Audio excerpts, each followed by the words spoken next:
హుసేనారా Khatoon versus state of బీహార్లో మనకి దేనికోసం చెప్పారు? Right to speedy justice. Hussainara Khatoon versus state of Bihar. Ubi jus ibi remedium అంటే where there is the right there is the remedy అనేది ఏ కేసులలో డిస్కస్ చేశారు? యాష్బీ వర్సెస్ వైట్ కేసులలో డిస్కస్ చేశారు. అలానే గ్లౌసెస్టర్ గ్రామర్ స్కూల్ కేస్ ఏ మ్యాగ్జిమ్కి సంబంధించింది? డామ్నమ్ సైన్ ఇంజూరియా అంటే damage without injury. Section 66A of IT act unconstitutional అని ఏ కేసులో చెప్పారు? Shreya Singhal versus union of India. ID యాక్ట్లో టీచర్ అనేవాళ్ళు వర్క్మెన్ కాదు అని ఏ కేసులో చెప్పారు? A Sundarambal versus government of Goa.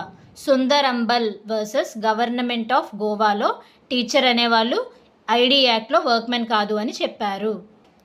Union of India versus east coast builders and engineers limited ఇందులో ఏం చెప్పారు అంటే యూనిసిట్రల్ లా ఉంటుంది కదా, మోడల్ లా, అది not part of arbitration act. అది జస్ట్ ఆర్బిట్రేషన్కి ఎయిడ్ అంటే హెల్ప్ చేస్తుంది, కానీ అది పార్ట్ ఆఫ్ ఆర్బిట్రేషన్ యాక్ట్ కాదు అని చెప్పి మనకి east Coast union of India